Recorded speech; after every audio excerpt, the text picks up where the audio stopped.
ህይወት መኖር እንጀምር ጋሽ በጣም ግልጽ ነው። ይሄን ጫና ፈልገው ነይፋ ሌላ ምንም የቀረ ጉዳይ ነገር ባታነሽ ጥሩ ነው። ሰላም ጤና ይስጥልኝ ውድ የቻናሌ ቤተሰቦች ደህና ናችሁ? እንዴት ናችሁ? እኔ ደህና ነኝ እግዚአብሔር ይመስገን።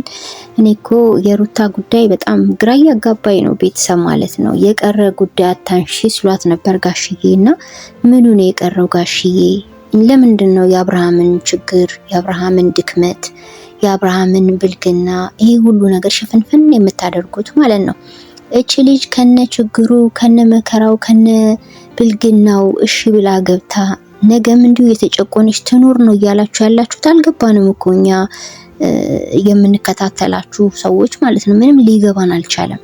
ማለት ግዴታ እሷን በግዴታ እየተጫናችሁ በማይረባ ትዳር ውስጥ መልሳችሁ ልትመልሷን ነው እንዴ?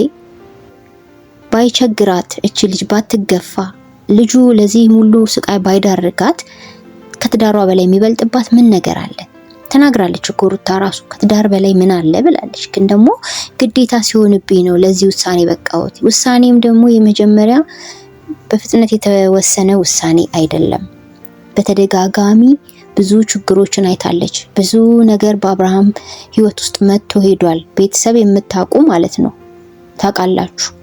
ዝም ብሎ አይደለም አሁን ላይ ይሄ ነገር የተፈጠረው ማለት ነው። አሁን ላይ ሄርሜላን ያያችሁ ወገኖች ከዚህ በፊት አብርሃም ሲሰራ የነበረውን ቪዲዮ ወደ ኋላ ተመለሱና እዩ።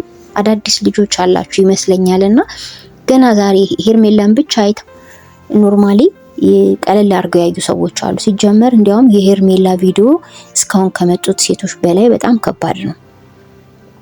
ውሃ ዋና ውስጥ የሚስቱ ሰውነት ይመስል የሷን ሰውነት እንደፈለገ እያቀፈ እንደፈለገ ማይታይ ቦታዎች ላይ ከባድ ነው ወገኖች። ተው አንፍረድ እንዴ! እና እኔ ጋሽዬና ኤፋ ምን እንደፈለጋችሁ እኔ ምንም ሊገባኝ አልቻለም። እግዚአብሔር ሰው በዚህ ልክ ራስ ወዳድ ይሆናል እንዴ? ማለት ራስ ወዳድ ስላችሁ ለቤተሰባቸው በማስበለጥ የሩታ ህይወት በቃ የፈለገ ይሁን የፈለገ ይፈጠር አርፈሽ ወደ ትዳርሽ ተመለሽ አይነት ንግግር ነው እየተናገሯት ያሉት እንዴ። እኛ እንደዚህ የጋልን እንኳን ስንመጣ ማለት ነው የእውነት ነው የምላችሁ ቤተሰብዬ እኔ በጣም ነው የሚያመኝ ማለት ነው።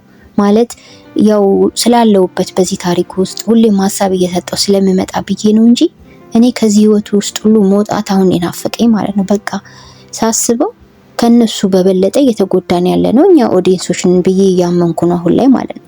እያየን እናድዳለን። ለምን ብለን ነው የምንናደደው? አስባችሁታል? የራሳችን ላይ ያበሳጨን በሰው ህይወት እየተናደድን ነው። ይሄ ደግሞ አግባብ ያልሆነ ነገር እያየን ስለሆነ ነው እንዴ። ለምንድነው እነሱ ሽንፍን የሚያረጉት? ሰሞኑን ኩሪፍቱ ላይ የተፈጠረውን ከሷ ጋር እንዴት ሲሆን እንደነበረው ውሃ ዋና ውስጥ እረ ያልተፈጠረ ምን አለ? ያን ለምንድነው ማንሳት የፈሩት? ጋሽዬ ዩቲዩቡ እንደሚከታተሉ የአብርሃምን እናውቃለን ነው። ስለ ነገሩ አዲስ ናችሁ፣ ምንም የምታውቁት ነገር የለም። ኤፋን በደፈናው እንዴ ታረቂ ተመለሺ ይባላል።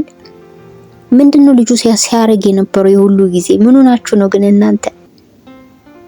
እቺ ልጅ እኮ በጣም በቤተሰብ የተከበበች ልጅ ናት። ቤተሰብ ነገሮች እስኪለዝቡ ብለው ወደኋላ አሉ እንጂ ማለት ነው እንደናንተ ገብተው እንደፈለጉ እሱ ላይ ጫና ማድረግ አቅቷቸው አይደለም። ግን ደግሞ መሀል መግባት በፊትም ላይ የተፈጠረ ነገር ስላለ ያን ነገር በመፍራት ነው እንጂ ሩታም እኮ ቤተሰብ አላት። እና እኔ ጋሽዬ በዚህ ልክ እንጃ። ባለፈውም ተናግረነዋል። ሃይሚ ላይ ቢሆን ይፈቅዳሉ ወይ ስንል ነበረ። ሃይሚ ልጆች ላይ አንድ ባለትዳር ወንድ አጠገቧ ማለት ነው ባሏ ቢኖርና በሷ ላይ እንደዚህ አይነት ነገር ቢያደርግ ችግር የለም ሃይሚ ተመለሽ ወደ ትዳርሽ ይሏታል ብለን ነበር ከዚህ በፊት። ጥያቄያችን ያው በጥያቄ ቀረ እንጂ እንዴ አንድ ነገር ስናረግ ማለት ነው እዛ ሰው ላይ ሲደርስ ምን ያህል ከባድ ነገር እንዳለው ማሰብም ያስፈልጋል። አንድ ጥያቄ ሲጠይቁት አይታችኋል? አብርሃም ችግር ምንድነው ብለው የጠየቁት አስቂኝ ነገር ማለት ነው። አታከብረኝም አላለም አብርሃም ሩታ እንዲነበረች እንዴ ላንተ እውነት እንነጋገር ካለን ወደ ኋላ እኮ ተመልሰ ማለት ነው ቪዲዮዎችን ፈልፍለን ማውጣት እንችላለን። ችግር የለብንም እኛ ኦዲየንሶች ማለት ነው። ምን ያህል ትሪት እንደምታረግክ አንተ ሰርፕራይዝ እንኳን ካንተ ይልቅ እሷ ነበርሽ በደንብ የምትችለው ማለት ነው። ፈገግተኛ ነበርሽ፣ ሳቂታ ነበርሽ፣ በጣም ሰርፕራይዝ ታረገው ነበረ። የማታውቁ ካላችሁ ስሙ በዚህ አጋጣሚ ማለት ነው። አዳዲስ ልጆች እንዳላችሁ ስላየው ነው የሆነ ቤት ላይ እና በጣም ትሪት ታረገው ነበረ። ግን እሱ ደግሞ ሴት በጣም እያመጣ አስቸገራት። በቃ ሄርሜላ ብቻ አይደለችም የመጣችው፣ ሌላም ከዚህ ፊት የመጣች ልጅ ነበረች። ስለዚህ ማለት ነው ሰላም ያጡት እሱ አርፎ ባለመቀመጡ ሆን ብሎ እሷን በሴት እያናደዳት ስለሆነ ተጨማማሪ ጥፋት ስለሰራ መናደድ ስትጀምር በመካከላቸው ጸብ ይነሳል። በጸብ ሰዓት ደግሞ የሚፈጠሩ ብዙ ነገሮች ይኖራሉ። እንዲያውም ሩታ አብርሃምን ምንም እንትን አላለችውም፣ እንደ ጥፋቱ ምንም አላረገችውም። ዝም ብላ እኮ ከመሬት ተነስታ ንቀት ብታሳየው ወይም የአንዳንድ ጊዜ ያሉ አይደለ ጥፊ ምናምን በፊት ላይ ስናይ የነበሩት ነገሮች በራሱ በገዛችሁ ሴት በላዋ ላይ እያመጣ ነው ቤተሰብ። ለዚህ ነው ሩታ ያኔ አንበሳ የምትሆንበት ማለት ነው እንጂ ባህሪዋ ሆኖ አይደለም። ሆን ብሎ አብርሃም የልጅቷን ስም እያስጠፋ ነው። በእውነት ነው የምላችሁ፣ ስሟን እያስጠፋ ነው። ሩታ እንዲያልነበረችም ቤተሰብ ሩታ ያላሳለፈችው መከራ የለም። ይሄን ነገር ደግሞ ከስር መሰረት ማየት ልመዱ። አሁን የመጣችሁ ልጆችን መለስ በሉ፣ ቪዲዮዎችን እዩ። እንዴት ነበር የሩታና የአብርሽ ላይፍ? እሱኮ ያልሰራባት ነገር የለም በለዋ ላይ እሷ ሆና ነው በይቅርታ ያለፈች።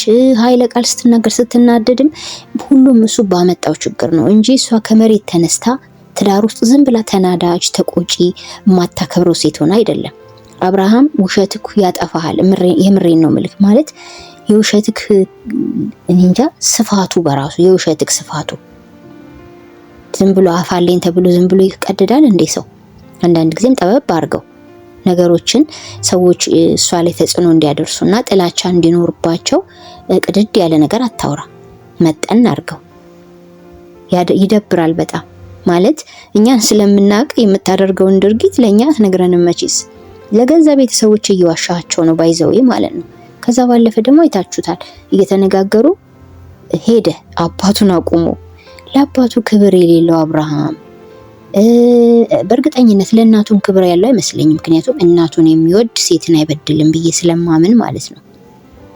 በዚህ አጋጣሚ ሴቶችን የምትበድሉ ወንዶች እናቴን ወዳለሁ ብላችሁ በስተት ከአፋችሁ እንዳታወጡ እሺ። እናት ማለት ሀገር ናት። እናት ማለት ሴት ማለት ሁሉ ነገር ናት። የቤት ውስጥ የበላይ የቤት ውስጥ ግብና ሸፋኝ የቤት ውስጥ ምን ብዬ ልንገራችሁ ቁልፍ ነገር ነች ሴት ማለት። ስለዚህ እናታችሁን የምትወዱ ሰዎች በእርግጠኝነት ሴት ልጅ አበድሉ። እያንዳንዳችሁ የወንድ ዘሮች ማለት ነው ሴት መበድሉ። ስለዚህ አብርሃም ለእናቱን ፍቅር የለውም፣ ለአባቱን ፍቅር የለውም። ምክንያቱም እናቱን የሚወድ ሴት አይበድልም። ለአባቱ ክብር ቢኖረው ኖሮ እሳቸውን አቁሞ ጥሏቸው አይሄድም ነበረ። እና ማለት ነው ይሄ ማስመሰል ምንም የሚሰማ ሰው የለም። ባታጠፋ አንተ ያን ሁሉ ጥፋት ውስጥ ባትገባች ልጅ ለዚህ ባልደረሰች። የራስን ጥፋት ሩታ ላይ አትለክክ። የሚያውቅ ያውቃል ያንተን ድርጊት ምን ስትሰራ እንደኖር ሁላችንም በቪዲዮ በማስረጃ እያየን ይኖር ነው። ስለዚህ አብርሃም ማለት ነው ማምለጫ ነገር የውሸት ነገር ከምትፈጣጠር ሰሞኑን እንዴት ስትሆን እንደነበረ ቢሾፍቱ ላይ እንዴት ሆነክ ከዛች ሴትዮ ጋር ስትሆን የነበረው ድርጊት ማለት ነው ከበቂ በላይ ገላጭ ነው። እኔ እኮ ለምን እንደሚሸፋፍኑት ኤፊያም ይሸፋፍናል፣ አባትየውም ይሸፋፍናሉ። ፍንፍን አድርገዋት ልጅቷን በቃ በደፈናው ሊያስገቧት ነው የፈለጉት። እኛ እንኳን ይሄን አይደለም ለጤናዋን ፈርተንላታል። የምሬ ነው። አንድ ላይ ቢሆኑ ራሱ እኔ ፈራላታለሁ ለሩታ። አብርሃም ያልቀማመሳቸው ሴቶች የሉ። ለማንኛውም ቤተሰብ እጀጀን ያሉን አሁንስ ማለት ነው። ሰላማችሁ ይብዛልኝ።